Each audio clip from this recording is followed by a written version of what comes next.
the SWW show. I'm Mike, and today with me a special guest from, I don't know, I'd say that far away. To get us started, do you mind introducing yourself and the games and series you're going to talk about? Yeah, my name is William McCain, and I am Starving Llama Games now. There used to be more of us, but it's just making the game.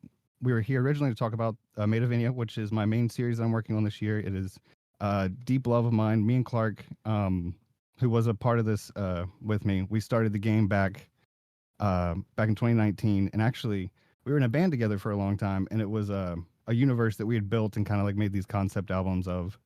And so when we eventually got together making games after I got out of college, we were really excited to be able to put all of that into an actual video game. But Clark struggled with alcoholism, which I did too. I'm on the spectrum, and I've had a lot of issues socially, and so that's alcohol always kind of made that easier. It was a weird thing. I've been sober for almost 3 years now, but Clark struggled a lot too, and eventually took his life before the game was ever finished. And then my life kind of went and spiraled out at that point. And now I'm back to make right with the Kickstarter community that has been so supportive and just wondered where in the world we went. And I'm finishing Starving Llama. I'm finishing Maid of Venia. I'm finishing Path to Ori is already out, but I'm adding more and more to it. And the Venia universe is actually, it's got a lot planned for it. If y'all go to like the page, you'll see there's a Soul, the story of Soul is actually a game that's going to come out after Maid of Venia in about a year or two after, because I want to add a bunch of stuff to Maid of Venia. There's a whole lot planned for it, and the community is building more and more, so I'm really excited about that. But Soul Divided will be the game that comes after that. But in the meantime, so when I was really struggling after Clark had killed himself, with that and just coming to terms with it, and there was just so many emotions. It was a really hard time. I made this series, the Hive Pandemic series. Actually, the time was just I was just gonna call it the pandemic, and it was during the pandemic that it happened that I was making the game and all of that. Um, and so I ended up creating this whole other series. We've got a game called Jaws of Hell that's actually going to be released this month, and that game was about and is about my struggle with suicide, Clark's struggle with suicide. If you do struggle with alcohol like we did, it's okay to seek help. It's okay to find friends. You just need to stop drinking. I mean, it can take you down a bad path if you're struggling with it the way that I did. Oh, and then Anyways, I was gonna say, I was gonna, if you don't mind, kind of, and we won't obviously, don't worry. I'm just kind of curious. Kind of, obviously, this is a thing that touches you kind of a ton, and obviously it's very personal and kind of, especially going through these experiences. Do you think, kind of, off the kind of the instinct there, like, did all of this kind of, I'm assuming these like change the games in a lot of ways and kind of like change your perspective on like the stories and things kind of you're making now? oh yeah, and when I started making Jaws, it was so much more about me. And over time, I've pulled out and I've looked at like how much I even made the story about Clark about me, and it was so much about myself and the struggles I had, and I didn't want to admit it. And so it evolved so much over time. Jaws is a unique game. Whenever if anybody gets to play, the demo's out, y'all can go try it out. And I don't want to pull away from Maid of Venia because that is my focus this year. Jaws was built like so. If you go in there, you'll see the release date says 2020. It says October 2020. I can't change it. It was supposed to be released. I was struggling with drinking. I didn't stop drinking. I didn't hit I didn't move it back or anything. And so it just says it's released in 2020, even though it's not out yet. And I can't change it. I'd have to talk to Steam to get it change it. But it's also like a time step where I can say this is when this game was made and my life was falling apart. And I've wanted to figure out ways to tell the Kickstarter community like, hey, this is what was happening. And you're not wrong. Like my philosophies have changed over life. When I went to college, I actually went to college for English and philosophy. I originally went to school for programming. My dad owns an automation company, and I started working for him. And then he wanted me to maybe take over the business at some point. And then in college, I kind of went Van Wilder on it and took as many classes as I could. I loved college; it was fantastic. And I took a lot of sociology and psychology classes, and I really wanted to understand what was going on with me. Being on the spectrum, and I grew up down south, and it wasn't really like a thing that I was allowed to be. My family didn't like that I was. They didn't like the social implications and how people would treat me, and so they were kind of like, let's downplay that, let's not talk about that, let's not get that out in the open ever. And so it was much later in life that I started learning that it's not a normal thing to have like I told you before we started talking. I had this interview probably 70 times in my head before we ever started. But like prep is I kind of have the same thing too. Do you the instinctual like you keep prepping and keep running through it and it keeps kind of changing, and it's always never what you prep too. It's always that fun kind of back and forth there. Um, no, that's it's such a yeah, that's such a kind of an interesting way to kind of both kind of be a storyteller then and then kind of obviously go through everything you go through.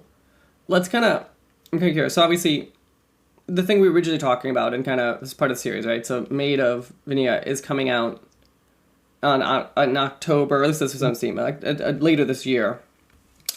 For people who don't Yes. know, kind of, or have not gotten a chance to kind of join the playtest, kind of see it, what kind of like imagine I'm a player who drops in the experience, kind of. Could you mind kind of giving us like that initial like combo of like what we do, kind of what do we expect the first like half hour or hour or so of the game? Well, Maid of Venia is so it's a fantasy universe. I very much think of fantasy as like the soul of humanity. It's like it pulls from what our humanity is. And I look out when doing the story and putting the different parts of the story together, I wanted to pull from different pieces of history. I wanted to be like to our humanity and our history. And so Maid of Venia is based in or it's a nod to Joan of Arc. One of Joan of Arc's nicknames was Maid of Orleans after she helped take back this city. And so that's why it's called Maid of Venia. And within the story, you kind of play as somebody who is talking to the divine. Although you actually, if you play through it, you're going to realize pretty quickly you're actually talking to and she's actually one of the main characters from Path of the Ori if you play through that game. And there's a whole thing there at the end of the game that ties the two together. Path of the Ori is about 300 years before Maid of Venia is set. And then I really wanted to pull from the different kind of emotions and things that we go through as a as humans, what we experience, what our life is like. And I want to be able to find the different ways to find mythologies that can tell that story and tell those stories in different ways than it's necessarily been told before. But I do believe that like almost all fantasy pulls from like the zeitgeist of humanity or the archetypes that have created and have existed over the years throughout different cultures and societies. No, and that makes sense. I'm curious. So I've always heard like it's kind of like, especially like I think of like from American fiction point of view or like American media, right? You could almost see like the way that people are how we could almost view like the countries each decade based on like the big media of the time, kind of like you could see like when America was optimistic or America was more pessimistic or like uncertain, right? It's kind of we joke always like why did late '90s like everything's about like office culture sucks, like it's kind of thing like you just see these trends kind of existing. Is there anything kind of from fantasy when you're writing kind of that you kind of pull from? Like, do you think like contemporarily kind of things? Do you look at like different eras like of fiction? Or anything that kind of specifically you kind of really pull from like from a theme point of view?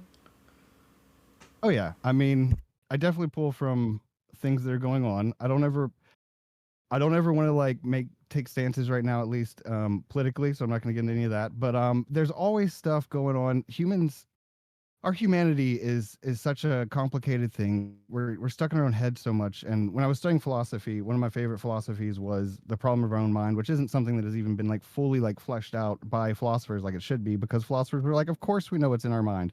I don't think we do. I think we struggle to even know what's fully going on because we have so many cultural influences. We have influences from friends, family, but also just where we're raised, what kind of religion we're in. All of that really influences the way that we think and view the world and how we approach it and each other. And so really wanted to find ways, and it's been great. The community's been coming out more. And so we actually have people from all over the world who have been kind of pitching me some characters that they would like to have in the game.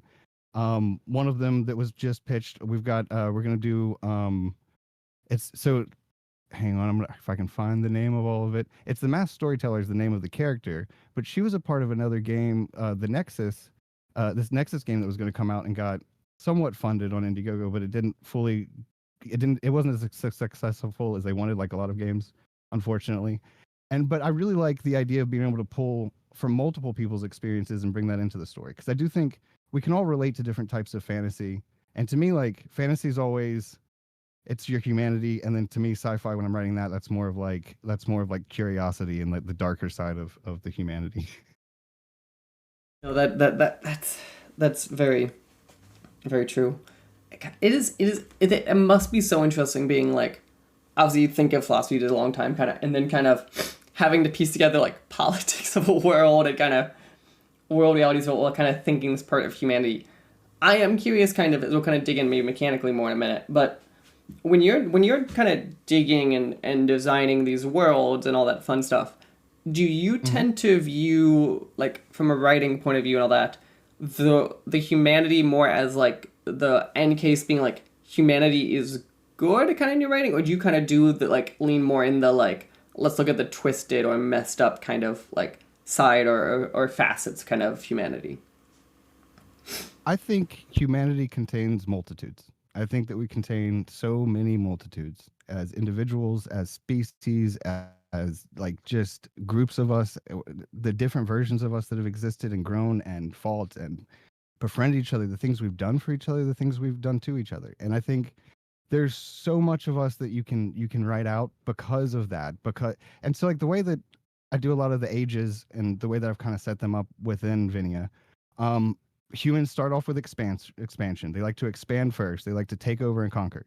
Then they like to just lull and just enjoy that land. And they realize how bad the expansion was too. And this, if you go back and look out through human history, you have all these different stories of people like kingdoms that would expand. You've got like Alexander the Great, and you've got them expanding. But then eventually they're like, okay, we're good. We've got everything we want.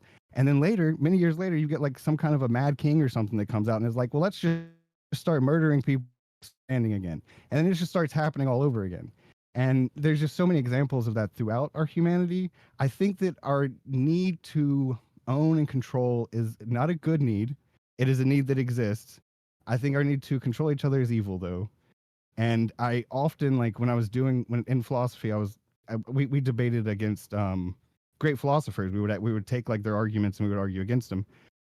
And one argument I was trying to make at one point was like, is there actually such a thing as good and evil, or is it really just the thinking that makes it so? Is it really just the social laws and the commitments that we have made to each other that makes one thing good, one thing evil? And I landed on autonomy being good. Like if you can give somebody more autonomy, you've done good. If you take away from their autonomy, you've done bad. And each of us deserves autonomy, deserves freedom, deserves the ability to grow and expand. And if you help people with that, you've done good in life. If you've hurt that, then you've done bad. And I think if you look at humanity throughout history, it's been a mixed bag. It really has. No, and that makes a lot of kind of sense. So let's kind of, I want to dig in kind of then how you kind of either show this or kind of just in general, like mechanically, let's kind of talk about the game, right? Obviously, I kind of, when I was kind of dig in, right, it intrigued me kind of, you're a mage, you kind of, obviously you give character, it's kind of very RPG, right? You level up, there's a lot of enemies kind of, what kind of, what is like walk me through, I'm a player kind of, what are like either some of your favorite things you could do, kind of walk me through kind of what most players are kind of seeing doing, what kind of is like a I'm sitting down, maybe I'm in combat, kind of what does that kind of more look like? Well, it's an RPG. You're gonna have a lot of upgrades depending on which one you pick. If you go with the fire mage, more destruction mage, she's the redhead, and you get. By the way, you can name your character. I need to put that in there, and I need to make sure people know. Like you can actually, if you go in and type in the name and then press enter, that'll be the name of your character. You don't have to use the name that's already up there. Anyways, and I just need to add that on. There's so many things I keep missing. I mean, I've made so many mistakes with this. I'm gonna keep growing and getting better. I promise. But it's a it's an action RPG. We have a big skill structure. You can pick which different skills you want to go through, and I've been fine tuning all that. I have some really awesome skills. I plan to have a total of like 100 skills between the two of them when I'm done. We're at about like 60 right now between the two of them. Um, and you can do so like the other character is a summoner. She can summon. And throughout the story, you'll meet different characters that she's actually able to summon later. And both characters can eventually summon. That happens later for the fire mage or the destruction mage. And some of the characters that you meet will actually be some of the characters that you're able to summon and come into battle for you. And some of them will come and actually, they'll stay in battle and they'll just keep battling with you. And then some of the other summons are going to be temporary summons. Like we have this druid dance drain that will suck the life out of your enemy. But you meet the druids pretty early on. And then we have like the mud dwarves, and they actually will come. They come with a cannon, and they'll start shooting this cannon at everybody that's coming at you, and shoot them at all your enemies. So I love the skill, And actually, I was playing around with the code, and I was like, eventually, I'm going to make another game in the Vineyard universe, and what we're going to do is we're going to make a creature game, and we're going to have this part with like all the creatures, and it's going to be unlocking the creatures within your soul is how I'm going to make it, I think. So, anyways, that's a whole different game down in the future. It's going to be using the same code though. You have all of that in this game. It's just not the focus point of it. The focus of this game is really the story's a huge part in unlocking the powers within the maid herself. No, that absolutely makes sense. So as you said, so you call that. So you said obviously fire mage, destructive spells. Is there any kind of like either a spell type or magic or weapons kind of that like either stands out to you as like a favorite or something that you really like to kind of show off to people? Oh yeah, so a goofy one. There's a fan. There like a fan that you would cool yourself with at like a traditional fan. But the story goes behind it, and you can only get this fan during the blood moon that you can get if you go all the way down to Elderbrook, and you go all the way across the lake, and you go over there. There's this little rune area, and you go there. That's how you initiate the blood moon to come out, and then Othello the dragon comes from Velthane, and when that happens, you can actually travel under.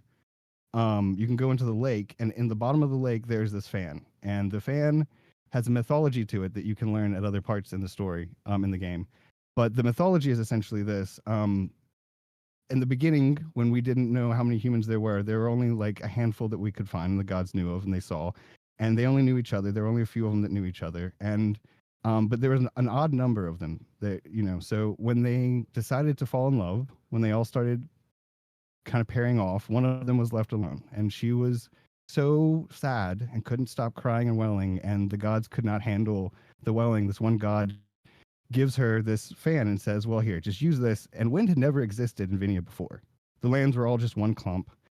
And she took that fan and she shook it so voraciously, shook it so hard, and the wind was so powerful, and it just took the clay of Venia and just threw the world all into ruin, just threw mountains all over here and everything was just shifted. And so that's when the world became what it is now. That's like when the islands existed, and that's how we got the water where the water is and all of that. I'm getting all a little anxious. Sorry, just no. That makes a lot of sense. So actually, I'm kind of curious. I want to dig in for kind of a second here, right? So as you said, future games coming out, you're kind of planning the series you're going along and stuff too, and you're kind of trying to. I would say the smart thing, kind of reusing the code base and kind of pulling systems across. How has that changed kind of how you design things? Right? Are you designing things with the intention of, hey, I could use this later and build on it? Are you designing, like, do you know kind of designing things of like, I want this to carry forward, this will be only for this game, kind of like, are you thinking kind of in those ways? So I do both. I can figure out how to do just about anything that I've tried to do, at least so far. I did freelance work for a while, and I have a family, and I had to support them, and I struggled with drinking at the time, and that's why I still had to find ways to make money, and it's been hard for me to maintain a job when I was struggling. If anybody really struggles the way that I did, you'll know that like you can't do normal things, and I am nothing but ashamed of all of that part of my life, and so I hate even mentioning it. But during that time, I did a lot of freelance work, and I learned how to do all kinds of stuff. I mean, people need all kinds of stuff done that I didn't know how to do necessarily. I'm a lifetime I've been a musician since I was 12. And a lot of the freelance work I did was music too. And I learned how to do all kinds of stuff in that I didn't know. I never knew how to do like auto tuning, and then I would get hired for like random jobs to do auto tuning and stuff like that. So in Unity and Unreal, I would find how to do all these. I would just put in the effort to go find a class, or I would go read or find an example and read through how they did it, look through how they did it, and then be able to add it in. And so for the most part, I can figure out what I want to do, but there are times I'm like, dang it, I can't. So, and I guess like during those times, I don't know. I still try to figure it out. So far, I haven't been able to not figure it out. It's just been sometimes it just takes more work, and I have to pull away from it occasionally. But within Vinia, there are going to be multiple games, and Maid of Venia is going to be its own structure, and so some things are maybe catered towards the way the game's going to be, but eventually once you're development, you really don't want to add too much stuff because you're going to start breaking things. And I just added a weather system, and then my lighting was all messed up, and I had to go back and fix that. But I think I figured it out. But it is constant trial and error. I mean, if you're developing games, like you know, like you're never going to It's never add perfect. something new without breaking Yeah, of something old. course. Yeah. Oh no, no, no one's on an expectation anything's gonna be perfect or one and done. It was just more of a like, like when I design systems like that, I'm like, oh, I know this system I might want to build on. I build it differently or I think of it differently, versus like if it's like, oh, this is a one and done. Exactly. Yeah. No. And I oh man, when I started making games, I thought it was going to be such a way, and I was like I did the dumbest things when I started trying to build games 6 years ago or 7 years ago now, I guess it is. So, but So there's so much to learn, and my suggestion to anybody that's trying to learn is to find other people's examples, find a class. Don't get it from YouTube necessarily. I'm not saying you can't find some stuff on there, but I've found some examples that led me down some paths that ended up being like this work because I an example from YouTube. So, um, like what I think with that is like it was like a save game example for Unreal, and it was like my first time building a save game. This is like 6 years ago, and it never worked for the game. I had to go, and then I ended up just getting a Udemy class that worked great, and then I found FTV, they were good. GameDev.tv, they were decent, and the Mammoth was decent too. But I had to get. I mean, I everything because it's been my dream since I was a kid. I worked at GameStop for years, and then I worked for my dad, who owns an automation company, SIS Automation, and I did automation work for a while. So I was like, I can get my head around it. It is a lot more complicated than I expected, and there's so much more to it than I ever thought it was going to be. To be honest. no, that it always is. That one, that's a good example. That's always something that's objectively more complicated than it is. I actually have one, a general one too. Right, so I'm sending you a Steam page kind of looking.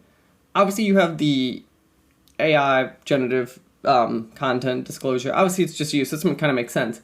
I'm kind of curious, 'cause obviously, I think every developer treats it fundamentally different. What is kind of your philosophy or kind of thoughts when using Gen AI? Or like, do you have rules for yourself, like use it in this cases or you don't use it in these cases? Like, I don't know, kind of how you're kind of embracing or not embracing those tools that are out there.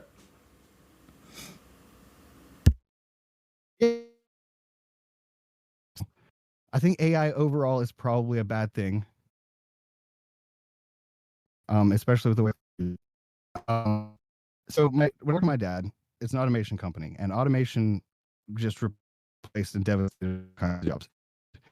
Around to these stations, and we would install or fix the automation systems. But one of them, I got a chance to walk around with the maintenance worker, and he was telling me about all the 40 different people that work there. Now there are only 3 of them, and he does maintenance, and 2 guys work the computer, and it devastated a lot of jobs. I mean, it's not necessarily like a net positive. I mean, but the truth is that company and all of those companies still use those systems, and they're not going to stop. And philosophically, I think if we're going to, as a society, say no to it, I think it's a positive thing. I think it's a positive thing to make sure that artists are put first. In my opinion, you have like no much of money, and you plan to build these games, and your artist has taken his own life. It makes it hard, and you pitch it to a bunch of people online. But that even still mean a good excuse. I would build these games without doing any of that if we could just make other companies not do it too. We live in a capitalist system, and there are like ridiculous things within it, and I hate some parts of it. We can get into those as much as you want to, because I love talking about that stuff and the changes that we need to do as a society. But it's a lot of hard work to get those things done, and I don't know how to take on, like, how to get into the market and like how to really break out and make the games that I want to and compete with these other companies that are still using AI and that are firing artists like left and right so that they can use AI. and and I'm like, dang it. And I look over and Microsoft's training, and they're using a game that is from FromSoft, who I love. I love them. And so I look around and it's saying they're not going to use it unless they're using it only for their own stuff, and nobody can use it, train on their stuff, but they're going to train and make their own. And then you look over, and then you have an even larger argument at a certain point. Every single company, let's say we get every single company in America to stop. right? And everybody says, let's not do it. Let's start hiring more artists. Let's make these markets better. Let's get artists in different kinds of markets because you have all kinds of markets that are out there for a game developer. Like you can hop on and you can go to Unity Marketplace, you can go to Fab, you can go wherever, and you can get yourself some art and you can get it cheap and you can do what people, I guess they call them asset flips, but whatever. You can pay an artist and you can get in it that way too. There are other ways to do it. But and we could even expand those markets and make them better. Have other ways and tools for people to make because you want the end user to get like a unique experience, even if you're going to use those markets.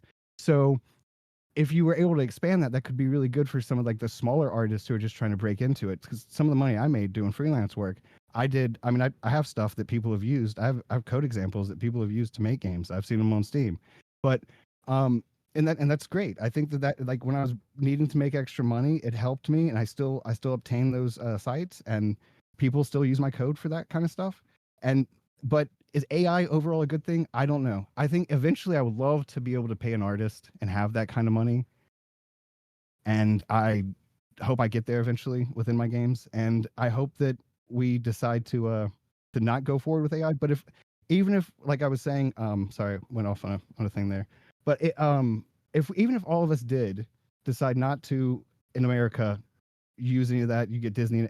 How are we going to stop China from using it? And is there going to be an advantage that they have in the future to do certain things? And I'm not saying like the Chinese are evil, like nothing like that. I just mean like you can try to get like a company. We can put pressure on company. We can't really put pressure on the Chinese government, and we can't put pressure on Right. certain like Saudi Arabia. I can't put pressure on them to not use OpenAI. And like so eventually even like still it's still going to hit a point where these other countries are going to have that, and then you're still just going to get their version of slop that's going to come out and then infect everything. And that's if you're only worried about slop and not the other stuff.